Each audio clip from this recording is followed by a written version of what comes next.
સુરત શહેરમાં નવાગામ ડિંડોલી વિસ્તારમાં પાણીની મોટરની સ્વિચ બંધ કરવા જતાં સમયે કરંટ લાગતા મોત થયું છે।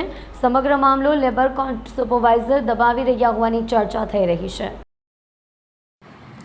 સુરતમાં છેલ્લા 5 દિવસથી વરસાદ વરસી રહ્યો છે, ત્યારે આજે પણ વરસાદી ઝાપટા પડી રહ્યા છે। દરમિયાન નવાગામથી લીંબાયતને જોડતા અંડરગ્રાઉન્ડ ટનલમાં પાણી ભરાયું હતું, જેથી આ પાણીને બહાર કાઢવા માટે મોટર મૂકવામાં આવી હતી। તે મોટર ચાલુ કર્યા બાદ બંધ કરવા જતાં શ્રમિકને કરંટ લાગતા તેનું ઘટના સ્થળે જ મોત નીપજ્યું હતું।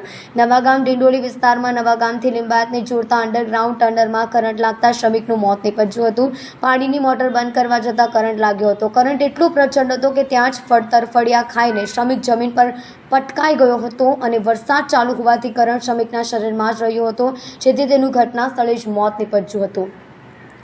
સ્થાનિકોએ કહ્યું કે અંડરગ્રાઉન્ડમાં એકઠા થયેલા પાણીના ગટરમાં જતું રહે તે માટે મોટર મૂકવામાં આવી હતી। આ મોટર બંધ કરવા જતાં ઘટના સર્જાઈ હતી। લેબર સુપરવાઇઝર આખી ઘટનાને દબાવવાનો પ્રયત્ન કરી રહ્યો હતો, જો કે લોકોનું મોટું ટોળું એકઠું થઈ ગયું હતું। સાથે સમગ્ર ઘટનાનો વિડીયો પણ પોતાના મોબાઈલમાં લોકોએ ઉતારી લીધો હતો।